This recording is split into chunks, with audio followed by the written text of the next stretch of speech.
Good afternoon. Can everybody hear me all right? Great. I'm Tracy Bates, the curator for the U.S. Department of the Interior Museum. It's really great to have you here this afternoon for what has become a monthly event, this public lecture series highlighting topics and bureaus throughout the Department of the Interior. It's very nice to see some familiar faces in the crowd, as well as some new ones, and we'll hope you'll continue to join us on our first Wednesdays of each month. As a teaser, our next program coming up on May 6th is being presented in collaboration with the Department's International Technical Assistance Program, ITAP, and we'll shine the spotlight on 20 years of international partnerships and take a closer look at one partnership in particular with the Republic of Georgia and its creation and maintenance of a public park system. Also, just a quick reminder that if you haven't yet visited our current exhibition, Posterity, WPA's Art Legacy and America's Public Lands, you have exactly 8 weeks left to do so. The exhibition closes on May 29th to make way for a new exhibit coming in June. Our Interior Museum Gallery is located upstairs from here on the first floor, off the main corridor, just past our C Street lobby and across the hall from the Indian Craft Shop. The exhibition pays tribute to our iconic national park posters created in the late 1930s and their artistic legacy still going strong today. To turn your attention now to today's presentation on Lincoln's assassination, allow me just a quick bit of housekeeping here. Because we have C-SPAN here filming and recording this afternoon for our question and answer session at the conclusion of the presentation, I just ask that you raise your hand so we can give a handheld mic to you so we can record not only your question but Mr. Martin's response. And now, to introduce Eric Martin, who's been with the National Park Service for just over 20 years now, right here in the Federal City. He's been an interpretive ranger at President's Park, the White House, a ranger at the old Post Office Tower. He spent a decade with the National Mall and Memorial Parks, and then the past 10 years at Ford's Theater. You might wonder how he ended up with such a cool job. And in Eric's case, he has an undergraduate degree in history, a minor in philosophy, a master's degree in park recreation and park resource management, and he's a 4-year U.S. Navy veteran. His personal interests and areas of specialty include historic preservation and the antebellum period of American history. So without further preamble, please join me in welcoming Eric Martin.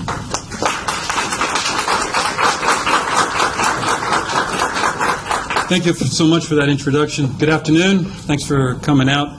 And, as a Civil War historian in the National Park Service, I definitely can say that Ford's Theater National Historic Site is definitely the definitive site in downtown here in the Federal City, and it's been the one site that I've really enjoyed in the course of my career and all the interaction I've had with various historians and other scholars who I see and come and go there, as well as the camaraderie that I have daily with fellow rangers. And what I want to do is to cover a little bit the history of Ford's Theater, sort of a general history, and then sort of work my way into the assassination. A little bit about the historical background of the theater. The theater was actually created in 1861 from what was originally a Baptist church that was built on the current location there on 511 10th Street in 1833. And the Ford brothers, they originally from Maryland, Baltimore, where they actually ran about 3 or 4 other theaters as well as an opera house. And so the theater, when it opened right at the outset of President Lincoln's term in office, it had a rather short-lived life. And following the assassination of President Lincoln, the Ford brothers, they were unable to reopen the theater in the aftermath of the tragedy. And ultimately, there was public outrage at any thought of trying to continue that as a theater, given what had happened. And so they would basically be forced to sell the building to the War Department under Secretary of War Edwin Stanton, who we largely have to thank. Otherwise, the building certainly would have been lost to history. And for many, many years, the War Department utilized the area of the theater as a storage facility for its many war records. It wasn't until the later part of the 19th, early 20th century came all under the Office of Public Buildings and Grounds. And then in 1933 is when the National Park Service, the agency, acquired the structure. That is the year that the agency went from just nature parks, as a lot of you know, over to historical cultural sites, made that shift under Franklin Roosevelt. And it was for many, many years in the area of the theater a Lincoln Museum covering artifacts of Lincoln's life, his legacy. And then in the 1960s, from 1964 to 1968, it was restored back to its 1865 appearance as you see it today. And the official first play reopened on Lincoln's birthday, February 12, 1968, John Brown's Body. And as you all know, being a working theater, the National Park Service, we have a working relationship with our partners, Ford's Theaters Society, private, nonprofit. So it's certainly a very unique historic entity in that respect, makes it quite interesting. And so while we, the Rangers and our staff, we interpret the historic significance, what happened there to our many visitors, our partners bringing it alive as a working theater, and in recognition of President Lincoln's own love of the theater in his day. So as you see, the facade here, what's actually original would include all of the front facade structurally and the roof and the attic, basically, but everything else, about 90% of the interior, was redone in the 1960s. And this building right to the right here, this is where our National Park Service offices are, where we work out of. And this originally would have been the Star Saloon back in 1865, where John Wilkes Booth would have gone in to have a drink just before he made his final entry back into the theater. We have today what's called the Atlantic Building. The theater was closed down several years back when we created an altogether new lobby for our theater goers. And Ford's Theater Society and their staff work all in here. So now people, visitors, when they come to Ford's Theater, they don't go through the doors here as they did back in the early days and back in 1865, but come in through the Atlantic Building where the ticket box office is. There's much more amenities there. And then from there, enter into the historic theater itself here. And here we have an actual wartime photo showing you the theater, so you can kind of see, again, looking at the facade here. And again, I mentioned the roof is all intact. Bits and sides of the building were redone back in the 1960s, and you get an idea of the condition of the roads and how many taverns and saloons and boarding houses would have boarded along here. President Lincoln, only president to attend the theater during his tenure in office from 1861 to 1865, was an avid theater goer. He liked to get away and immerse himself in particularly the literature of William Shakespeare. Served as a reprieve for him while carrying the country through the most destructive war in its history, the Civil War, the war between the states, in which over 675,000 Americans would perish. And here we have a depiction of Lincoln as a family man with Mary Lincoln, his wife, Robert Todd Lincoln, his oldest son, and Tad here. And Lincoln also, when he would get away from the White House, in addition to going to the theater to watch Shakespearean plays in particular, which he enjoyed, at his retreat at the old soldiers' home today, the Lincoln Cottage, is where he would reflect as well and gather his thoughts. And the Shakespearean dimension, Lincoln's enjoyment of Shakespearean literature, almost in fact, was sort of therapeutic for President Lincoln as a very melancholy man in dealing with the many tragedies that he had. The Lincoln family, they had 4 children altogether. Eddie, who died in infancy, and then Willie, Lincoln, who died of typhoid fever in February of 1862. And then, tragically, Tad Lincoln, who would die of tuberculosis in 1871. So Mary Lincoln, loses 3 of her children. The only one to live to adulthood, Robert Todd Lincoln here, and then, in addition, with the assassination of her husband, quite very, very tragic. And Mary Lincoln certainly is a very complex, interesting topic. There's been some very interesting books written about her. The Madness of Mary Lincoln, written by Jason Emerson, I think is probably one of the best works that's ever been done that really does justice to her. Here we have President Lincoln, the mark of war, showing almost the 4 years of carrying the country through the conflict. And this photo was actually taken on February of 1865. It was believed for many, many years that that photo was taken around April 10th of 1865, just days before his assassination. But you get an idea of how much Lincoln has aged during these 4 years in his tribulation of all his challenges. John Wilkes Booth, Shakespearean actor, what's called a tragedian. He was part of a renowned acting family. The Booth family was from Maryland. Maryland was a border slave state in 1861 when the war began. John Wilkes had two other brothers that were also famous actors, Edwin Booth and Junius Brutus Booth, Jr. John Wilkes, along with his brothers, were quite renowned in the late 1850s and early 1860s in performing on stage many of the great Shakespearean classics, such plays as Macbeth, Hamlet, Richard III, Julius Caesar. John Wilkes in particular, very, very charismatic, very striking figure, comparable to the most renowned star you could think of today back in his own time. And at the same time that he was renowned before the American public as an actor, he thought of himself primarily as a Southern actor, while his other famous brother Edwin was more prominent in the northern New England states. John Wilkes Booth was not the refined actor that Edwin was. I would say he was certainly not an unsuccessful actor, as some historians have said. He had a different style. And again, his style tended to be more renowned in scenes involving action, as opposed to some of the refinements of his other older brother, Edwin. At the same time, though, that, again, the American public has no idea of John Wilkes Booth's Southern proclivities, his sympathies.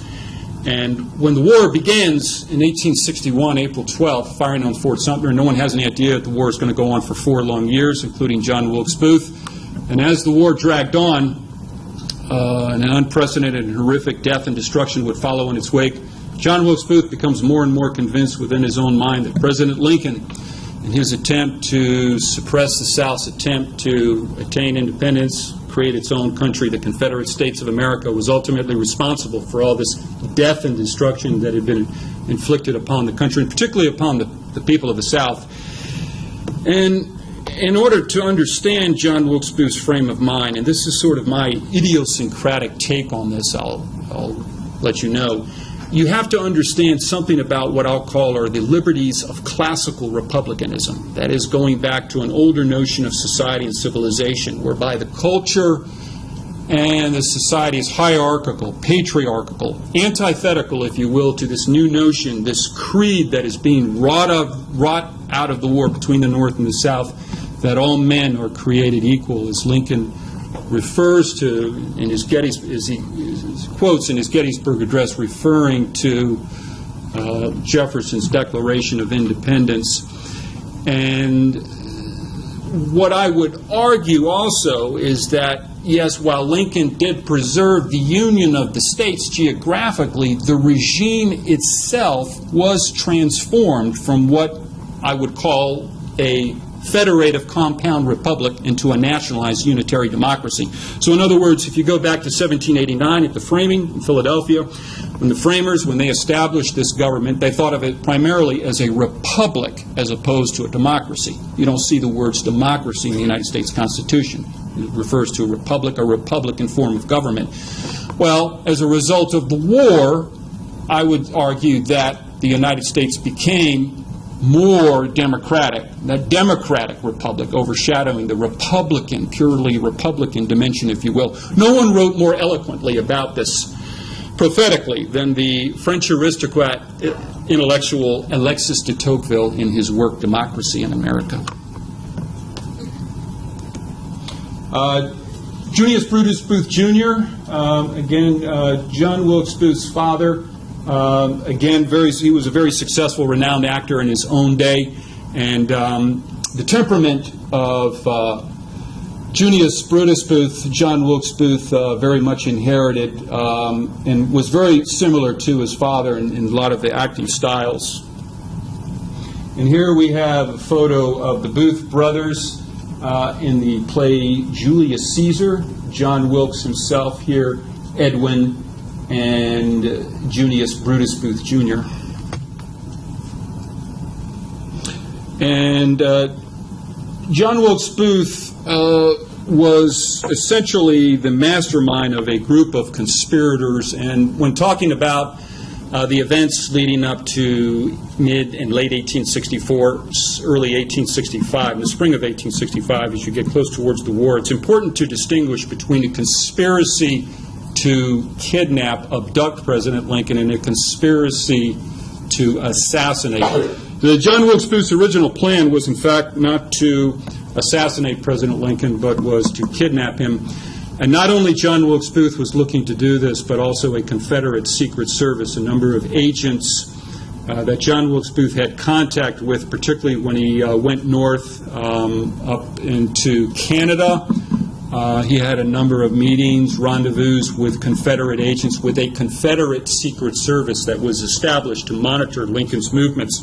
This came about as a result of a number of factors, one of which was the Dahlgren raid, which was an unsuccessful attempt to try to take down Richmond, the capital of the Confederacy.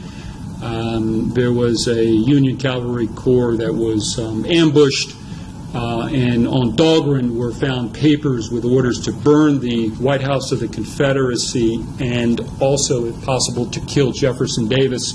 And when these worked their way up the chain, up into the Confederate High Command, that's where you began to see systematically Confederate gold going towards the formation of a Confederate clandestine operation to undertake possibly kidnapping Lincoln for retaliation.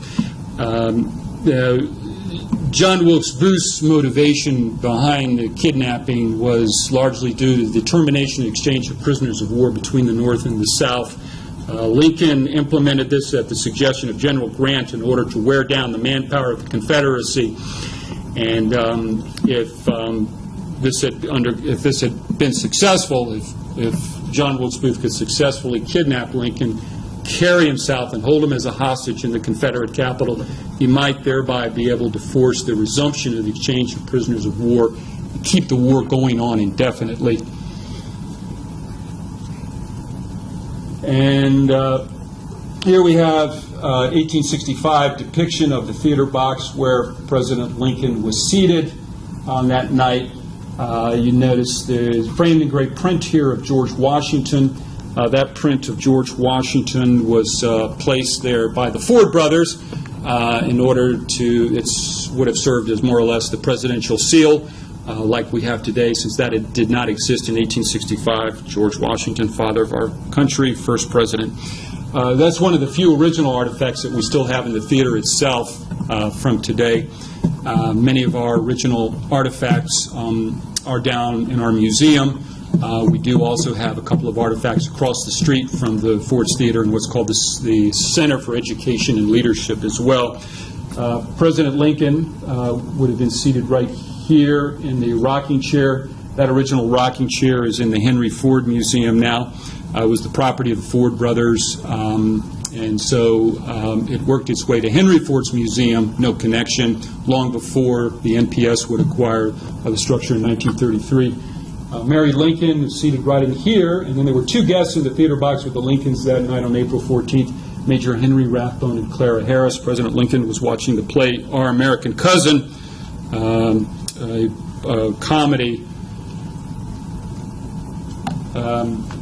The play Our American Cousin, written by a British playwright named Tom Taylor in the 1850s, was essentially a satirical American society and manners. And leading actress Laura Keene here, that particular night, it was her 1000th performance, and Harry Hawk, who played the American Cousin, he was the one who was on the stage, the only one when John Wilkes Booth leaps from the theater box onto the stage about 3/4 of the way through the play. And here we have a photo showing you the rear side of Ford's Theater, what was called Baptist Alley. The alley's still there, and this was taken many years after 1865. These bay windows here, originally right here where you see this bay window would have been a doorway, and that would have been where John Wilkes Booth would have fled out the back of the theater, where he had a horse waiting for him, in which he made his escape on this alley.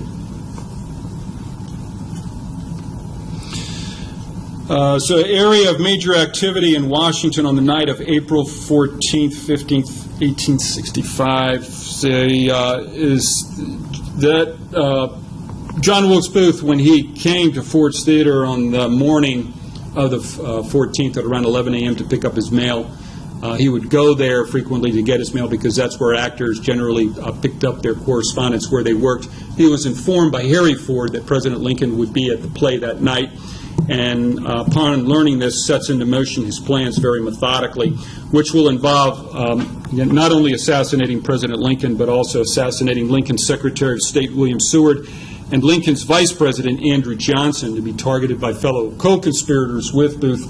Only, of course, as you all know, John Wilkes Booth was successful. Right here, what's the location of the Kirkwood House at 12th and Pennsylvania Avenue. That's where Johnson was staying. During that afternoon of the 14th, John Wilkes Booth did stop at the Kirkwood House, and at the clerk's desk asked the clerk to stick a card in Johnson's box where he wrote, "Don't wish to disturb you. Are you at home? J.W. Booth." And some historians think that Booth did that in order to frame Johnson in case George Azerodt did not carry out his plan to assassinate Johnson, which in fact he did not. And here's the theater and the house across the street where President Lincoln died, the Peterson boarding house. And so George Azerodt gets cold feet, never carries it out. He was staying in the same house where Johnson was supposed to go up to his room that same night and shoot him. Instead, he flees. He goes out to Germantown, and the weapons are found in his room by investigators subsequently when they enter into that house within 24 hours after President Lincoln's assassination. Right up here, this was the Rogers house. This is where Secretary of State Seward was recovering from a carriage accident. And this is where Lewis Powell, who along with David Harold waiting outside, Lewis Powell did make successful entry into the home of Seward, and on the pretense of carrying medicine for Seward from his doctor, was able to get inside the room, initially first clubbing Seward's son, Frederick Seward, with the butt of his revolver, and then once he gets into the room where Seward is in bed, he has a Bowie knife and stabs Seward repeatedly. A neck brace that Seward was wearing from the accident basically is what saved him. But altogether, at that same time that President Lincoln was shot and Seward is being stabbed, altogether about 5 people were assaulted. Powell flees out of the house, and David Harold, hearing all this commotion inside, gets spooked. He runs off and leaves Powell. And Powell doesn't know his way around the city and winds up wandering around in the next couple of days, and then will wind up over at the boarding house here of Mary Surratt, and looking very suspicious, is taken in for questioning. This right here, the Herndon House, just a block over to the east from Ford's Theater at 10th Street, is where the conspirators had their final meeting that evening at around 8 p.m. on the 14th, given their assignments. It's now where there's a J.W. Marriott building. And this over here is the National Hotel. It no longer stands. It was torn down in 1942. But that's where John Wilkes Booth stayed on a number of occasions. It's believed that's where he awoke that morning of the 14th. That's also where John Wilkes Booth met on a number of occasions with John Surratt and Dr. Samuel Mudd, two other of the conspirators involved in the plan to abduct President Lincoln. The two people in the theater box with the Lincolns again, Major Henry Rathbone, a dispersing clerk out of the Union Army, and his fiancée, Clara Harris, daughter of U.S. Senator Ira Harris of New York. They were invited at the last minute by the Lincolns. Originally, the Lincolns had invited the Grants to be with them in the theater box for the play that night. General Grant, however, regretfully informs Mr. Lincoln that they will be unable to attend, and they decide to take a train early that afternoon up to New Jersey. And there was a reason for this, in that Mrs. Lincoln and Mrs. Grant didn't get along very well together. In fact, they couldn't stand each other, and Mrs. Grant had made it known to the general in no uncertain terms that she was not going to be cooped up in the theater box here for 3.5 hours with Mary Lincoln. There was some disagreeable incidents that occurred earlier back in February of 1865. And once again, showing you right in the immediate aftermath of President Lincoln's assassination. And again, Clara Harris was seated here, and behind her on a love sofa, which is the original love sofa in the theater box today, was Major Rathbone. Rathbone was, here we have, showing you at the moment, John Wilkes Booth entered into the theater box during Act 3, Scene 2. People in the theater, when John Wilkes Booth arrived, thought that perhaps he was going to pay his respects to Mr. Lincoln. They didn't have any systematic presidential protection. There's no Secret Service. Booth simply presented a calling card to a messenger in lieu of a guard who had wandered off, John Parker. It was more customary than mandatory for a guard to be just outside President Lincoln's theater box that night, and using his fame to his advantage, able to talk his way in. If you go, there's a vestibule hall that leads, two other doors that lead directly into the box. One of the doors is marked Box 7, Box 8. I think that John Wilkes Booth most likely would have gone through the door marked Box 8 based on the angle of where President Lincoln is shot. And a .44 Derringer pistol, very bold, only one shot. And then he has a backup, the knife here, in case that fails. He was hoping the Grants would be there because he wanted to take out General Grant as well, I'm sure. Major Rathbone, who heard a muffled sound when Booth fired the weapon. It was during the funniest line of the play. The laughter muffles the sound. Rathbone turns, sees a cloud of smoke, sees Booth standing behind the rocker here, attempts to grab Booth, who drops a Derringer into the floor of the theater box and takes the knife here and stabs Rathbone in the left arm. So when President Lincoln is shot, he's immediately unconscious, not killed outright, and Mary Lincoln doesn't realize what happens immediately until shortly afterward. It all happens very quickly. She thought initially President Lincoln had dozed off. We are in the moment John Wilkes Booth leaps over the balustrade after stabbing Major Rathbone. Rathbone attempted to lunge for the tail end of his coat, unsuccessfully. Booth falls off balance about 12 feet onto the stage here, possibly breaking the left leg, or he might have broken something in the leg. And with the bloody dagger in his hand from which he is stabbed, Rathbone utters the words, "Sic semper tyrannis," thus ever to tyrants, Latin. So Booth is making a public utterance, letting it be known that it is he. And that's what's so unique about this presidential assassination. So when you think about assassins, you tend to think of snipers, those who would conceal their identity. So Booth wants everybody to know it's him because he believes that he will be hailed a hero by the people of the South for what he is about to undertake. What I think is interesting about this, and no better historian has delved into this more than Michael Kaufman, is the analogy to Brutus going back into ancient history. John Wilkes Booth is very much influenced by the analogy of Julius Caesar Brutus, who stabs Julius Caesar. It is a public act in the Roman Senate in order to save the Roman Republic from tyranny, prevent it from becoming an empire.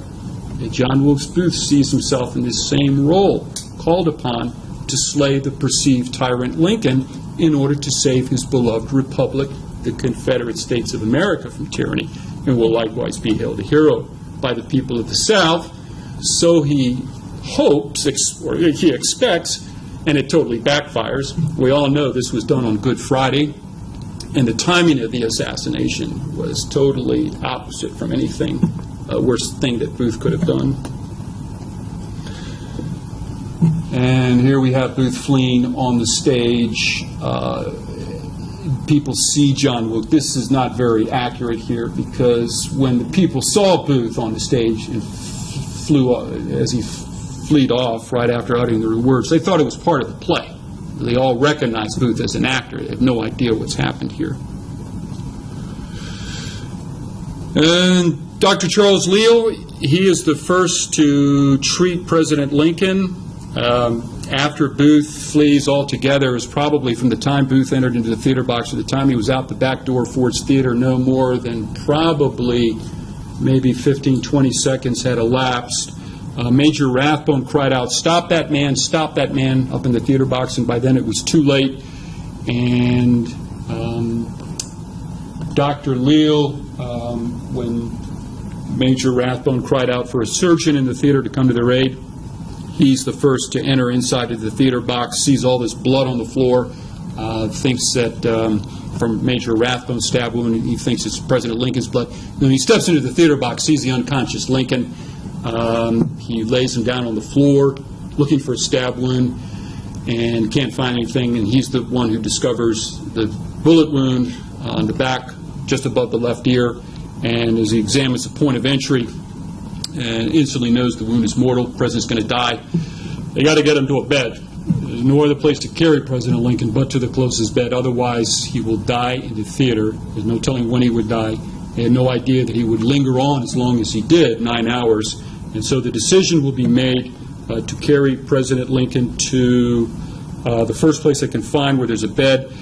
Several men, Dr. Leale leading the way, would carry the president. A surgeon, Charles Sabin Taft, also assisted in that theater box. Laura Keene is believed, the lead actress, that also came up, assisted, brought water. And when they carry Lincoln down the spiral staircase, they step out just in front of Porch Theater. Dark of the night, gas lamps are lit up, and they see some row boarding houses across the street. Dr. Leale, pondering if there's a spare bed in one of these homes, in about a minute or so, they walked President Lincoln's body several yards up in front of Ford's Theater, then back down looking. A boarder emerges from the Peterson house. Henry Safford, his house owned by William and Anna Peterson, hearing all the noise outside, opens the door, holds out a candle, and to investigate. And as he sees the unconscious Lincoln being held across the street in front of Ford's Theater, he cries out to the men, bring him in here, bring him on in here. And so spontaneously, 16th president will be carried up those steps there. And at the end of the first floor of the house is a small room with a bed readily available, but too short for Mr. Lincoln. And there he'll be placed catty-cornered diagonally in a room here that was normally occupied by a Union clerk named Willie Clark, who was out that night celebrating the winding down of the war. And the bed frame here is 6 feet. Lincoln is 6'4". They couldn't remove the frames here without collapsing the bed. So his torso will be propped up on the pillows, feet hanging out on the other corner, doctors monitoring his vital signs through the night. Dr. Leale is in that room the whole time.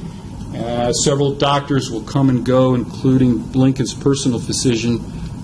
Surgeon General Barnes will also come. Barnes will make an attempt with a probe to extract the bullet unsuccessfully from Lincoln's head, where it had lodged up behind the right eye. That unsuccessful attempt may have hastened Lincoln's death. Up at 7:22 a.m., April 15th, the next morning, Lincoln will draw his last breath. And there we have a actual photo of the room, the bed, the bloodstained pillow, just hours after Lincoln is carried out of the house, directly out through the hall in a makeshift coffin. So Lincoln is unconscious 9 hours and then actually dead in the house about 2 hours before he's taken out back to the White House.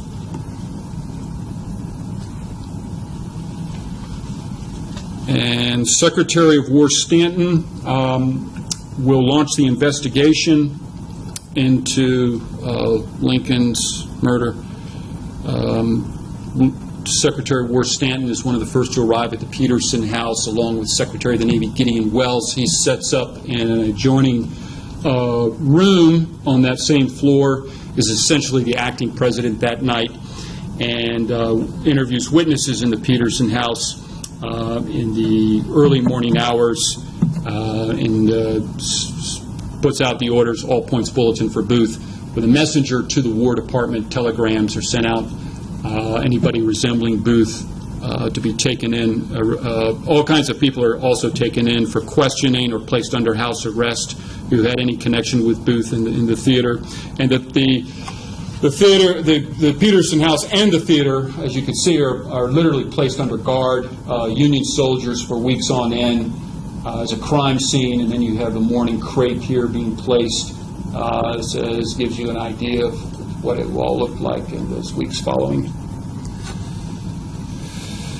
And once again, Stanton puts out the reward notice, and so you have a major manhunt. The largest manhunt in U.S. history commences from the Peterson House. And Stanton is actually in the room at 7:22 a.m. When Lincoln passes, along with Robert Todd Lincoln, Surgeon General Barnes. There was a pastor, and I believe James Tanner, who served as a stenographer, was also in the room. He was the one his pencil point, as he was writing very quickly, had said that the tip of his pencil broke, and so he was never able to ascertain with certainty. Once Lincoln passed at 7:22 a.m., did he say, now he belongs to the ages, or now he belongs to the angels? John Wilkes Booth is on the run for the next 12 days. When he escapes, he'll flee eastward down Pennsylvania Avenue towards the U.S. Capitol, then takes the Navy Yard Bridge over the Anacostia and proceeds to the Surratt Tavern, to the Tavern of Mary Surratt's in what is today Clinton, Maryland. It was known as Surrattsville. And at this time, at around midnight, and he teams up with David Harold, who also meets him in the course of his run here. By this time, John Wilkes Booth has a broken left leg. I'm of the opinion that Booth broke his leg during his escape because the left leg was injured. The fibula, very common to equestrian-type injuries, the left side of the horse that Booth was on was also injured, leading me to believe that's how he actually broke the left leg. Though Booth claimed in his diary that while he was on the run, that he broke it jumping onto the stage when he reads the reaction of Lincoln's death. And he's stunned that everybody is in mourning about this, so he writes about how he went out of his way and broke his leg, carrying out his duty as a patriot. Then on to the home of Dr. Samuel Mudd on the early April 15th. He'll spend a night. Dr. Mudd, whom he had met earlier, and as I mentioned, in the conspiracy to kidnap Lincoln, will fix his leg, and Dr. Mudd learns in town of what has happened. He has no idea when John Wilkes Booth arrives at his town that President Lincoln has been shot by him. And when he learns news of this and that there's this major manhunt for John Wilkes Booth, he tells Booth he can't stay there. He'll have to move on. Booth continues on through the thickets. He'll be for several days in a swamp with David Harold hiding. And then they get over to where they do have Confederate contacts that they do run into, who do assist them in providing them hiding places. This, in fact, would have been the route, too, more or less, that Booth would have used in trying to kidnap President Lincoln, take him south to Richmond, Virginia. And they're provided with a boat where they cross over here.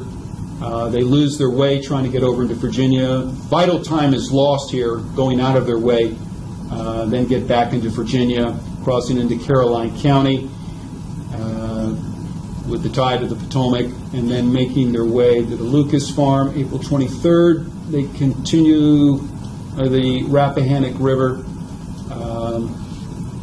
and Caroline County here, where they wind up at the Garrett Farm. And actually, when they crossed over into King George County here is where they meet up with 3 Confederates, one of which was Willie Jett, who directs them to the Garrett Farm where they can stay. The Confederates, however, they were part of the 9th Virginia Cavalry. When they learn that Booth tells them that he's shot President Lincoln, they don't want to have anything to do with Booth. So they continue on, and Willie Jett would proceed on to Bowling Green in Caroline County, a little ways west of the Garrett Farm here. And it's ultimately Willie Jett. Union cavalry are tipped off that a man on crutches was seen with Confederates on horse, and one of which who knew Willie Jett told him he was staying at a place called the Star Hotel in Bowling Green in Caroline County. Union cavalry will go there on the early morning hours of April 26th, and with a gun to Jett's head, they tell us where Booth is hiding. And so they ultimately were the ones who could get tipped off. John Wilkes Booth and David Harold were hiding in a tobacco barn in the farm of the Garretts. Sergeant Boston Corbett with the 16th New York Cavalry, something of a fanatical New Englander, religious zealot. He's ultimately the one who takes aim at John Wilkes Booth as a tobacco barn was going up in flames. Union cavalry, when they arrived at the Garrett Farm, the Garretts informed them that they were hiding in that barn. John Wilkes Booth does not come out of the barn. Harold gives himself up, and in order to force John Wilkes Booth out, the Union troopers set the barn on fire as it becomes a burning inferno. Corbett, seeing John Wilkes Booth armed inside the barn with a carbine, takes aim against orders, shooting Booth through the neck, paralyzing him, and about 2 hours later, Booth will die from his gunshot wound on this porch here just outside where the barn burns. And they wanted to, of course, bring John Wilkes Booth back alive and are unsuccessful. Booth dies around 7 a.m. on that morning, April 26th. And there are 2 things that Booth, they said his last words were, as he looked up at his hands, he said, useless. The other thing they think that John Wilkes Booth said is, tell mother I died for my country. So, with Booth's death, the rounding up of the various conspirators here, a quick overview of those who were in some manner or another involved with John Wilkes Booth, again, in both the conspiracy to kidnap and to assassinate. And several of the conspirators in the course of the investigation over the next several weeks are rounded up. They are taken in Old Capitol Prison and are locked up, and a military trial will commence for them. Military in time of war as opposed to civilian courts, not an operation. The conspirators, 4 are found guilty of conspiracy to assassinate, and the other 4 in conspiracy to kidnap. Ned Spangler here, he was given 6 years hard labor for his role in holding the horse, making arrangements to hold the horse behind the theater just before Booth escaped. John Surratt, the son of Mary Surratt, He is actually the last of the conspirators to live up well into the 20th century, up into 1916. He fled to New York and then into Canada and was actually elusive for the next 2 years. Not until 1867 was he brought back, captured over in Egypt, I believe serving as a papal guard, and is tried in a civilian court where there's a hung jury for his role. So he was rather fortunate. He didn't wind up meeting the fate that a lot of the others did. George Azerodt, again, he's picked up in Germantown about 24 to 48 hours after the assassination for his part, and testimony is given convicting him of his role in the attempt to assassinate Vice President Johnson. Mary Surratt, who ran the boarding house, mother of John Surratt, she, along with George Azerodt, will be executed. Weapons, because weapons are found at her home. Booth and I, to a very large extent, in the course of things, worked to frame her, I believe. And the circumstantial evidence was enough in the military court to doom her, the nail in her coffin. Michael O'Laughlin, boyhood friend of Booth's in Baltimore, involved in the scheme to abduct Lincoln. Lewis Powell, alias Payne, again, a shark of a man. He was the last of the group of the conspirators to join. Had actually served in the Confederate Army, was at Gettysburg, captured as a prisoner of war, and subsequently released, was a Floridian. He will be hanged. David Harold, for his part, also is hung. Samuel Arnold and O'Laughlin, for their parts in the kidnapping scheme, are given life sentences. So, guilty of conspiracy, sentenced to prison. Spangler, 6 years. Arnold, O'Laughlin, Dr. Mudd, life sentences, which is pardoned by Johnson in 1869. I would, just as Andrew Johnson is going out of office, he pardons those four, largely out of, well, I should say that Michael O'Laughlin actually didn't live. He died in 1867 in Fort Tortugas, I believe it is, of typhoid. But Dr. Mudd, while in prison down in Florida, had a role in saving lives during this time due to yellow fever epidemic. And the four sentenced to death by hanging July 7th, 1865 at Fort McNair, I believe it is. And with that, I'll close and open it up to questions.